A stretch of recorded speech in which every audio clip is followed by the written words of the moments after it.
저는 오늘 현충일을 맞이해서 조국의 참된 애국자는 누구인가, 이런 제목으로 말씀을 전가하도록 하겠습니다. 오늘은 제 63회 현충일이 되겠습니다.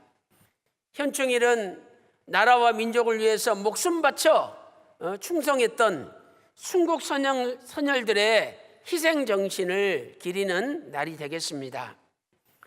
우리나라는 1950년 6월 25일 북한 공산당의 불법 남침으로 전쟁이 시작되었죠. 전쟁은 3년 1개월 2일 동안 진행되었습니다. 그래서 1953년 7월 27일 날 휴전이 선포가 되었습니다. 전쟁이 끝난 게 아니라 휴전, 잠시 전쟁이 쉬고 있는 거예요. 이렇게 전쟁이 끝난 다음에, 휴전이 된 다음에 3년이 지난 1956년 우리 대한민국 정부는 순국 선열들의 숭고한 희생 정신을 기리기 위하여 현충일을 제정하였습니다. 그러므로 올해 2018년은 제63회 현충일이 되는 것입니다.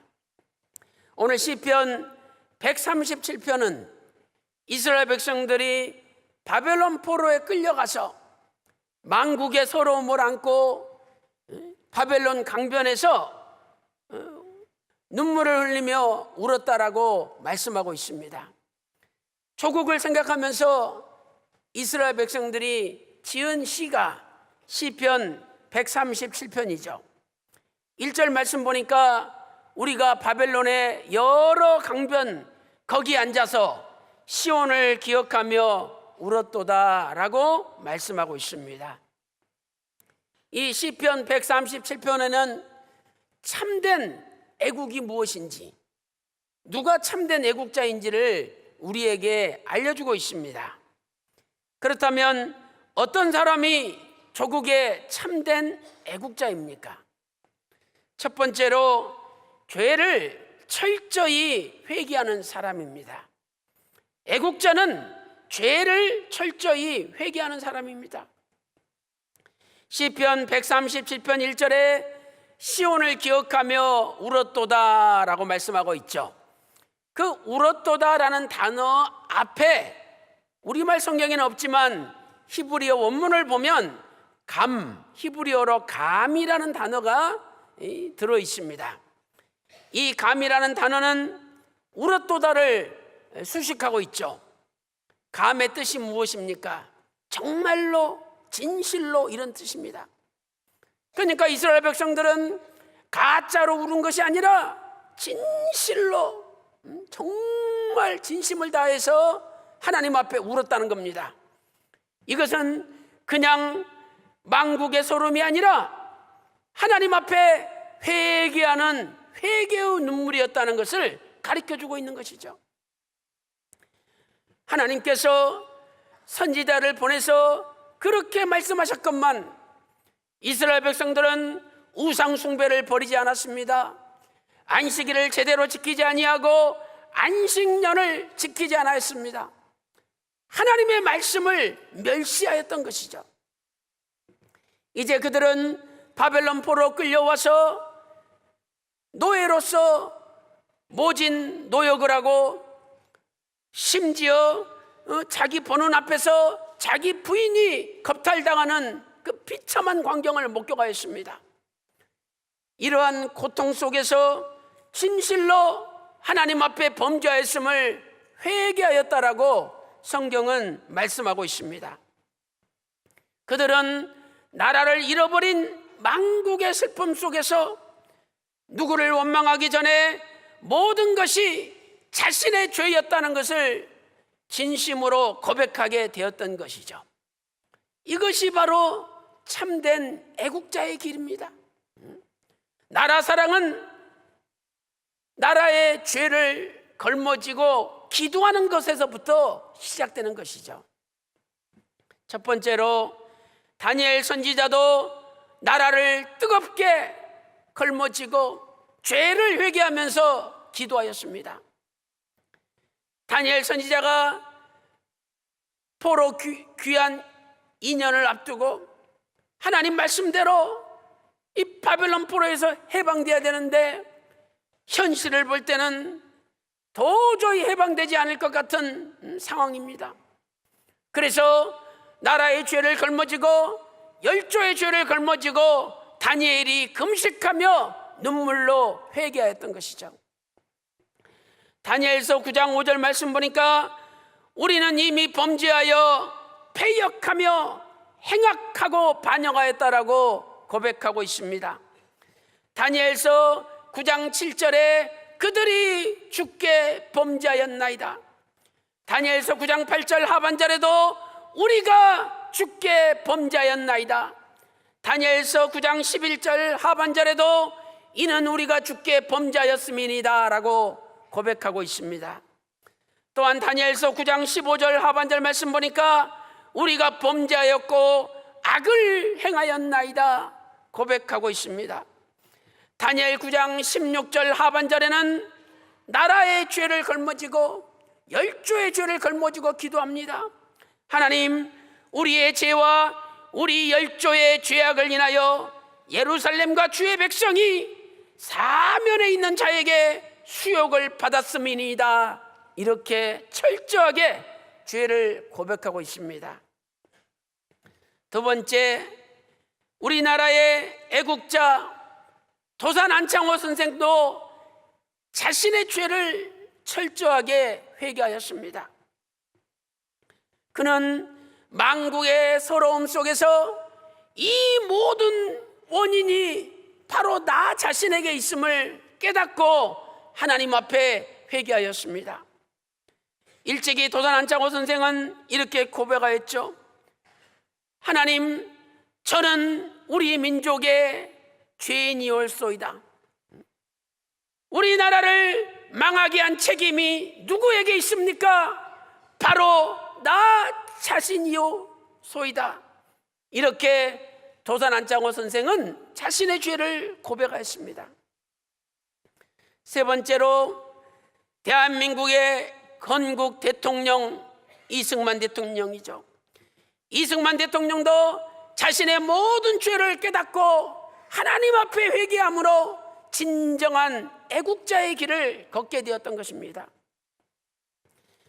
이승만 대통령은 1898년 개혁운동에 참여했다는 이유로 한성 감옥에 갇히게 되었죠. 갇히자마자 물고문을 당했습니다. 두 팔을 하늘에 묶이고 다리가 주리에 틀리는 모진 고문을 당하였습니다.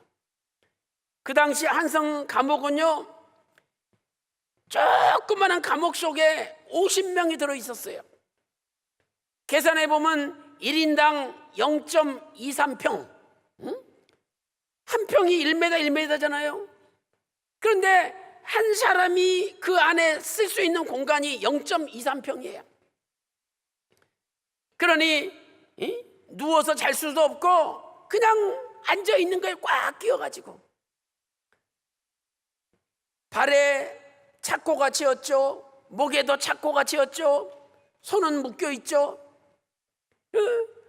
겨우 성경을 구해가지고 읽는데 그 페이지가 넘겨집니까? 이렇게 좁은 공간 속에 사람들이 대소변을 싸면은 냄새가 나죠. 악취가 풍깁니다. 도저히 처음 들어간 사람은 이 고개를 돌릴 수가 없어요. 그 감옥 속에서 이승만 대통령은 성경을 읽다가 하나님 앞에 자신이 죄인임을 깨닫고 기도하였습니다. 오 하나님, 나의 영혼을 구해 주시옵소서. 오 하나님, 우리 조국 대한민국을 구해 주시옵소서. 이렇게 하나님 앞에 죄를 회개하면서 간절히 기도했습니다. 그때 갑자기 감옥의 빛이 환하게 임하면서 이승만 대통령 마음에 참 기쁨과 평안이 임하는 것을 체험하였습니다. 바로 그 순간이 참된 애국자의 길이 시작된 것입니다. 사랑하는 성도 여러분, 오늘 우리도 나라를 사랑하는 애국자가 되기를 원하십니까? 그렇다면 누구를 원망하기 전에 나라와 민족의 죄를 걸머지고 내 자신이 진심으로 하나님 앞에 무릎 꿇고 기도를 드려야 되는 것입니다. 잠언 14장 34절에 위대한 말씀이 기록되어 있습니다. 잠언 14장 34절에 의인은 나라를 영화롭게 하고 죄는 백성을 욕되게 하느니라. 의인은 나라를 영화롭게 하지만 죄는 백성을 욕되게 하느니라. 그러므로 나라에 의가 있다면 그 나라는 영화로운 나라가 되지만 나라에 죄가 가득하면 그 나라는 망한다는 것입니다. 나라가 망하는 것은 근본적으로 외세 때문이 아니라 나라의 죄가 가득할 때 그 죄값으로 인하여 나라가 망하게 되는 것입니다. 진정한 회개 운동이 무엇입니까? 죄를 철저하게 하나님 앞에 토해내는 것입니다. 그때에 대한민국이 살게 되고 그때에 우리 민족이 살게 되는 것입니다. 노아 시대가 망할 때도 창세기 6장 5절 말씀 보니까 죄악이 관영했기 때문입니다. 창세기 6장 13절에는 강포가 가득했기 때문입니다. 예레미야 5장 1절에 하나님께서 예레미야 선지자를 통해서 이렇게 말씀하십니다. 너희는 예루살렘 거리로 빨리 왕래하며 그 넓은 거리에서 찾아보고 왔라. 너희가 만일 공의를 행하며 진리를 구하는 한 사람이라도 찾으면 내가 이 성을 사하리라. 예레미야 5장 1절에 말씀하고 있습니다. 오늘 공의를 행하며 진리를 구하는 한 사람이라도 대한민국에 있다면 대한민국은 절대 망하지 않는다는 겁니다. 개인이나 나라나 회개하면 살고 회개하지 않으면 망하는 것입니다. 사랑하는 성도 여러분, 지금 우리 대한민국은 미북 정상회담 소식을 가지고 왈가왈부하면서 온 나라가 관심을 집중하고 있습니다. 어떤 사람들은 저 북한 공산당의 위장성술에 넘어가서는 안 된다고 말합니다. 어떤 사람들은 마치 당장 통일이라도 이루어질 것처럼 들떠 있습니다. 그러나 오늘 우리가 이 시점에 해야 할 가장 중요한 일이 무엇이겠습니까? 바로 우리 조국 대한민국의 죄를 걸머지고 하나님 앞에 회개하며 기도하는 것입니다. 우리가 회개하지 않고 기도하지 않으면 대한민국의 통일이 다가오지 않습니다. 우리가 회개하고 기도하지 않으면 하나님께서 대한민국을 지켜주지 않는 것입니다. 우리 평강제일교회는 지난 50여 년 동안 하나님의 사람 원로 목사님의 뜻을 받들어 나라와 민족을 위하여 구국재단을 쌓는 일을 게을리하지 않았습니다. 우리 교회는 우리 조국 대한민국의 죄를 걸머지고 백성들의 죄를 걸머지고 매주 눈물로 회개하며 기도하였습니다. 하나님께서 바로 이 회개의 기도를 들어주시고 우리 대한민국을 지켜주실 줄로 믿습니다.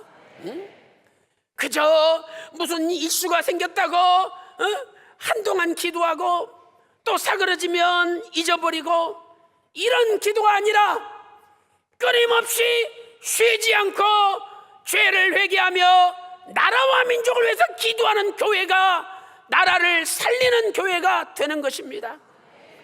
오늘도 우리 조국 대한민국을 살리는 회개의 기도가 우리 평강제일교회로부터 시작되는 놀라운 역사가 일어나시기를 주님의 이름으로 축원합니다.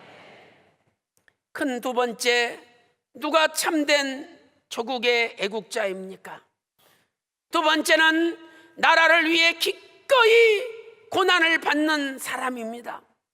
나라를 위해서 기꺼이 고난을 받는 사람이죠. 오늘 본문 말씀 볼 때 바벨론 사람들이 바벨론의 포로로 끌려간 이스라엘 백성들로 하여금 강제적으로 수금을 타며 노래를 부르게 했습니다. 이것은 하나님을 찬양하는 노래가 아니라 하나님을 멸시하고 하나님을 모독하게 만드는 것이었습니다. 야, 하나님이 살아계시면 너희들이 왜 포로로 끌려왔느냐? 하나님이 살아계시면 너희들이 왜 바벨론 포로에서 해방되지 않느냐? 하나님이 살아계신다며 어디 그 하나님께 찬송을 드려보거라, 이러면서 시온의 노래 중에 하나를 부르도록 강압적으로 요구했던 것입니다. 시편 137편 3절 말씀을 보세요. 이는 우리를 사로잡은 자가 거기서 우리에게 노래를 청하며 우리를 황폐케 한 자가 기쁨을 청하고 자기들을 위하여 시온 노래 중 하나를 부르게 하였나니, 하나님을 위하여 부른 게 아니라 자기들을 위해서 하나님을 조석거리로 만들겠다는 것이었습니다. 그래서 이스라엘 백성들은 그 노래를 거절하였습니다. 만약에 이스라엘 백성들이 수금을 타면서 노래를 부르면 바벨론 사람들이 기뻐서 먹을 것도 더 주고 일도 덜 시키고 편안하게 살 수 있었습니다. 그러나 그들은 회개하고 조국을 위하여 내가 고난을 받을지언정 하나님을 모독해서는 안 되겠다는 각오로 거절하였던 것입니다. 시편 137편 4절 말씀 보세요. 우리가 이방에 있어서 어찌 여호와의 노래를 부를꼬? 이것은 하나님을 모독하는 노래는 아무리 강압을 받는다 할지라도 부르지 않겠다는 겁니다. 시편 137편 5절 말씀 보니까 예루살렘아 내가 너를 잊을진대 내 오른손이 그 재주를 잊을지로다. 이스라엘 백성들은 항상 예루살렘을 생각하면서 내가 다시는 노래를 부르지 않겠다 결심하였던 것입니다. 그들은 이 결심을 보여주기 위해서 어떻게 하였습니까? 바벨론 강변의 버드나무에다가 수금을 밧줄로 묶어가지고 매달아 놨습니다. 시편 137편 2절에 기록되고 있지 않습니까? 거기 거론나니라는 단어는 히브리어로 탈라라는 단어입니다. 히브리어 탈라, 이 단어는 목매달아 죽이다는 뜻이에요. 목매달아 죽이다. 수금을 버드나무에다가 밧줄로 꽁꽁 묶어서 목매달아 죽인 거예요. 네가 하나님을 찬양해야지 하나님을 멸시하고 하나님을 모독하는 노래를 불러서는 안 된다. 그 결심을 하기 위해서 아예 수금을 바벨론 버드나무에다가 완전히 목을 매가지고 죽여버린 거예요. 뜻으로 볼 때.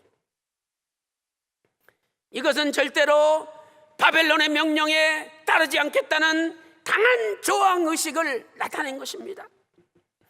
만약 이스라엘 백성들이 그들의 바벨론 사람들의 요구대로 했다면 먹을 것도 많이 먹고 일도 덜하고 집도 지어주고 땅도 주고 편안하게 살 수 있었을 것입니다. 그러나 그들은 진정 나라 사랑이 무엇인지를 깨달았기 때문에 바벨론 사람들에게 저항을 하면서 거부하였던 것입니다. 시편 137편 6절 말씀 보세요. 내가 예루살렘을 기억지 아니하거나 내가 너를 나의 제일 출구하는 것보다 지나치지 아니할진대 내 혀가 내 입 천정에 붙을지로다. 만약 내 조국 예루살렘보다 내가 더 사랑하는 게 있다면 내 혀가 입천장에 붙을지로다 이렇게 외쳤습니다. 그것은 이제는 세상의 그 어떤 것보다 내 조국 예루살렘을 최고로 사랑하겠다는 담대한 고백이었습니다. 사랑하는 성도 여러분, 오늘 우리에게도 이렇게 내가 나라를 사랑하겠다는 고백이 넘쳐나시기를 주님의 이름으로 축원합니다. 아니, 원로 목사님 말씀대로 나라가 없는데 교회가 어떻게 존재합니까? 나라가 없는데 우리 가정이 어떻게 존재합니까? 나라가 없는데 내가 어떻게 존재합니까? 그래서 우리는 복음을 전하기 위해서, 구속사 말씀을 전하기 위해서라도 우리 조국 대한민국을 지켜야 된다는 겁니다. 오늘 또 나라가 나에게 무엇을 해주기를 바라기 전에 내가 나라를 위해서 무엇을 할 것인가를 생각하며 우리 조국 대한민국을 위하여 기꺼이 고난의 길을 걷는 참된 애국자가 많이 나타나시기를 주님의 이름으로 축원합니다. 결론적으로 누가 조국의 참된 애국자입니까? 결론적으로 하나님 안에서 조국을 사랑하는 사람입니다. 하나님 안에서 조국을 사랑하는 사람입니다. 시편 137편은 어떻게 끝을 맺고 있습니까? 결국 모든 것을 하나님께 맡깁니다. 첫 번째로 에돔을 하나님께 맡겼습니다. 시편 137편 7절 말씀 보세요. 여호와여 하나님이시여, 예루살렘이 해봤던 나를 기억하시고 에돔 자손을 치소서. 바벨론에게 이스라엘이 멸망당할 때 에돔은 에서의 후손 아닙니까? 그런데 바벨론 사람들 편에 서가지고 이스라엘 백성들을 저주했어요. 그들의 말이 회파하라, 회파하라, 기초까지 회파하라, 완전히 멸망시켜라, 멸망시켜라, 저 기초까지 다 멸망시켜라, 이러면서 바벨론 사람들에게 동조했던 것입니다. 우리는 이 말씀을 에스겔서 25장 12절에서 찾아볼 수 있습니다. 에돔이 유다 족속을 쳤다라고 말씀하고 있죠. 또한 오바댜 1장 11절에도 기록되어 있습니다. 오바댜 1장 11절에 바벨론이 이스라엘 남유다를 칠 때 그 옆에 에돔 족속이 동조했다는 겁니다. 두 번째로 이스라엘 백성들은 바벨론을 하나님께 맡겼습니다. 바벨론을 하나님께 맡겼습니다. 시편 137편 8절 말씀 보니까 여자 같은 멸망할 바벨론아, 네가 우리에게 행한 대로 네게 갚는 자가 유복하리로다. 이스라엘 백성들을 비참하게 죽인 그대로 바벨론이 멸망받게 될 것을 하나님 앞에 기도하고 있지 않습니까? 예레미야 51장 6절에도 하나님의 때가 되면 반드시 바벨론이 보응을 받게 될 것이라고 예레미야 51장 6절에 말씀하고 있습니다. 사랑하는 성도 여러분, 진정한 애국은 모든 것을 하나님께 맡기는 것입니다. 진정한 애국은 하나님 밖이 아니라 하나님 안에서 이루어지는 애국입니다. 일본의 유명한 목사님, 애국자 내촌 선생은 이렇게 말하였습니다. 나는 조국을 위하여, 조국은 세계를 위하여, 세계는 그리스도를 위하여. 나는 조국을 위하여, 조국은 세계를 위하여, 세계는 그리스도를 위하여. 결국 자기는 그리스도를 위하여 산다는 겁니다. 우리는 지나간 역사 속에서 하나님 안에서 이루어지지 않는 애국이 얼마나 비참한 결과를 초래한다는 것을 여러 번 보아왔습니다. 히틀러의 파시즘을 보십시오. 그들은 오직 독일, 게르만 민족, 민족 우월주의, 빠졌습니다. 그들은 애국을 부르짖었습니다. 그러나 애국이라는 허울 속에 갇힌 민족 지상주의로 인하여 수많은 약소민족의 국민들이 비참하게 죽임을 당하였습니다. 어느 날 남강 이승훈 선생이 일본 경찰한테 체포되었습니다. 재판을 받는데 판사가 물어보죠. 야, 누가 독립운동 시켰냐? 그때 남강 이승훈 선생님은 누가 시키긴 누가 시키느냐? 하나님이 시키셨다. 하나님이 시켰다고 담대하게 외쳤습니다. 이승훈 선생님은 하나님 안에서 애국을 실천하였던 것입니다. 오늘 우리 대한민국의 백성들도 하나님 밖의 애국자가 아니라 하나님 안의 애국자가 되시기를 소망합니다. 시편 144편 15절에 이러한 백성은 복이 있나니 여호와를 자기 하나님으로 삼는 백성은 복이 있도다. 시편 144편 15절에 말씀하고 있습니다. 하나님이 남의 하나님이 아니라 자기 하나님이 되어야 되고, 하나님께서 남의 나라의 하나님이 아니라 우리 나라의 하나님이 돼야 된다는 말씀입니다. 오늘도 하나님 안에서 나라와 민족을 걸머쥐고 쉬지 않고 기도하는 참된 조국의 애국자가 되시기를 소망합니다. 공부도 열심히 하세요. 하나님 안에서 공부해야 됩니다. 일도 열심히 해야 됩니다. 하나님 안에서 일해야 됩니다. 돈을 벌어도 열심히 벌어야 됩니다. 하나님 안에서 벌어야 됩니다. 먹든지 마시든지 무엇을 하든지 하나님의 영광을 위하여 하나님 안에서 해야 되는 것입니다. 사랑하는 성도 여러분, 우리의 지난 세월을 돌아보십시오. 내 자신이 어렸을 때가 엊그제 같았는데 벌써 40, 50, 60, 70, 80이 되었습니다. 세월은 유수같이 흐릅니다. 오늘 우리는 세상 일에 분노하고 나의 이익을 챙기기 위해서 골머리를 쏟고 살아가고 있습니다. 그러나 참된 애국자는 자기보다 조국을 바라봅니다. 참된 애국자는 자기보다 교회를 바라봅니다. 참된 애국자는 자기보다 예수 그리스도를 바라보는 것입니다. 오늘도 예수 그리스도 안에서 하나님이 인정하시는 참된 애국자가 우리 평강제일교회에 많이 나타나서 우리 교회를 통해서 대한민국이 전 세계 열방의 구속사 말씀을 전하는 세계에서 1등 가는 부강한 나라가 되시기를 주님의 이름으로 축원합니다.